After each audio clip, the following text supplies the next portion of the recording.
نے فرمایا کہ بارش کے بعد جو روڈ پر پانی جمع ہو جاتا ہے اس کی چھینٹیں بسا اوقات کپڑوں پر آ جاتی ہیں، کیا یہ پاک ہیں یا ناپاک؟ دیکھیں اللہ تعالیٰ نے ارشاد فرمایا کہ وَالَّذِي خَلَقَ لَكُم مَّا فِي الْأَرْضِ جَمِيعًا، اللہ تعالیٰ وہ ذات ہے جس نے زمین پر جو کچھ ہے سب کا سب تمہارے نفع کے لیے پیدا کیا ہے، اور نفع حلال اور پاک سے اٹھایا جا سکتا ہے۔ اس کا مطلب یہ نص قطعی بتا رہی ہے کہ جو روڈ پہ پانی موجود ہے وہ اولاً تمہارے لیے بالکل پاک ہے، اس سے نفع اٹھایا جا سکتا ہے، یعنی وہ ناپاک نہیں ہے۔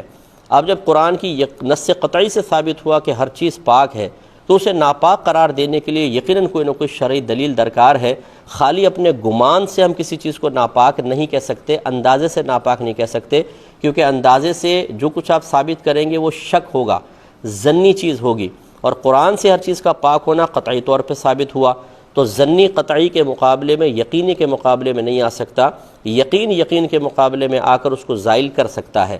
اب اس کے ناپاک ہونے کا یقین کیسے حاصل ہوگا؟ نمبر ایک، آپ نے اپنی آنکھوں سے ناپاکی کو اس پانی کے اندر ملتے ہوئے دیکھا ہو۔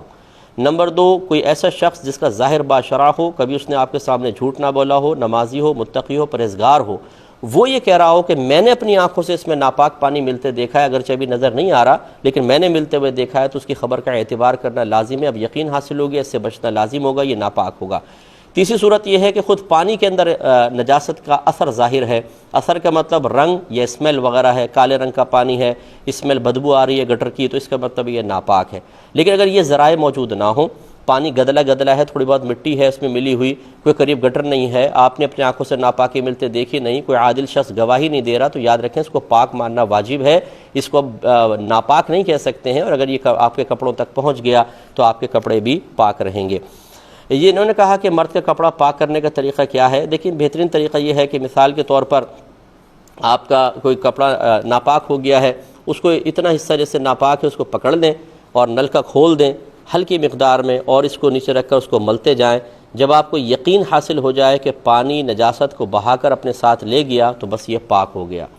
پوری شلوار پر یا پینٹ پر جتنے حصے پہ نجاست ہے اتنا حصہ ناپاک ہوتا ہے، باقی کپڑا پاک ہوتا ہے۔ اگرچہ ہم یہ پورا کہہ دیتے ہیں یہ شلوار ناپاک ہو گئی، یہ پینٹ ناپاک ہو گئی، لیکن پوری کا پورا نہیں ہوتا، جہاں گندگی اور نجاست موجود ہے فقط اتنا حصہ ناپاک ہوتا ہے۔ تو اگر آپ کو نجاست کا پتہ ہے کہ اس جگہ ہے تو اس طریقے سے اس کو نلکے کے نیچے آپ پاک کر لیں۔ دوسری صورت یہ ہے کہ آپ کو نجاست کا پتہ تو ہے کہ اس میں ہے لیکن نظر نہیں آ رہی کہاں ہے۔ جیسے کپڑا پڑا ہو، بچے نے قریب پیشاب کیا، آپ نے دیکھا بہت ساری چھینٹیں کپڑے کے اوپر گئی ہیں، لیکن بعد میں ایک آدھ گھنٹے بعد دیکھتے ہیں تو کچھ پتہ نہیں چلتا، نہ اسمیل ہے نہ نشان نظر آ رہے ہیں۔ ایسی چیز کو پاک کرنے کا طریقہ یہ ہے کہ آپ بالٹی یا ٹب میں اس کپڑے کو ڈال دیں، نلکا کھول دیں، جب یہ پورا اوپر تک بھر جائے تو ہلکے سے ہاتھ سے کپڑے کو دبا کر رکھیں کہ پانی کی سطح سے باہر نہ ہو، اور تھوڑا سا پانی بہنے دیں، بس تھوڑا سا بہے گا تو یہ کپڑا بھی پاک ہے اور یہ پانی بھی پاک ہے۔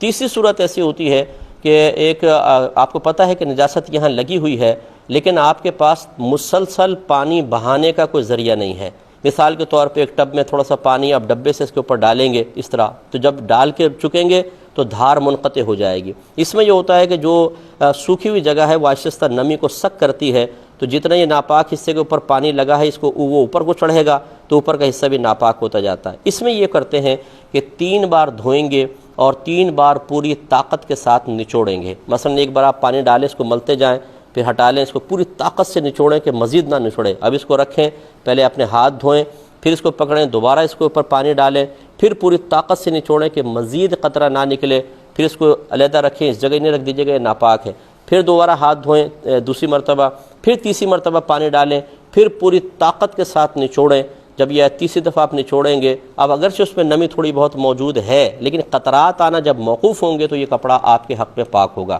لیکن یہ نچوڑنے والے طریقے سے جو اپنی طاقت استعمال کرتا ہے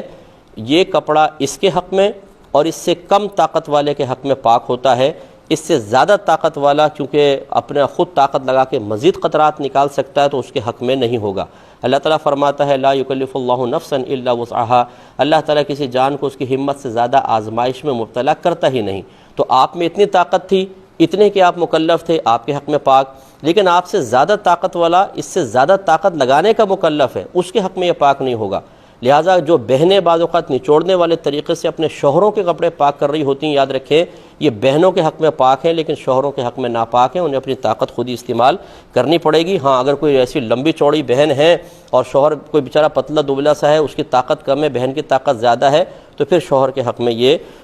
ہو جائے گا۔ باقی یہ